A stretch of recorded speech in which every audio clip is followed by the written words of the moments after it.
KW152 Cafe Racer. Pag nababa kayo ng makina, check nyo yung valve guide. Ayan. Pero itong ginawa ko, kalog eh. Sobrang kalog na. Kaya tagal na ubos na yung valve. Muuntog. May kiskis yun sa valve pag nag-overlap. Ayan. Ito, machine shop to. Grabe na kalog. Ayan. Kumakain siya ng langis.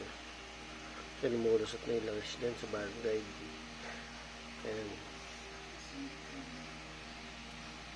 Always kayo mag-check nyan kung nagtalas kayo ng kasi kahit lapat yung valve dito, wala yan, walang kwenta yan.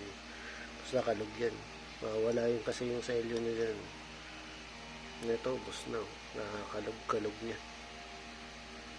GG. Yak. Ito sa gas, malala to. Machine shop yan.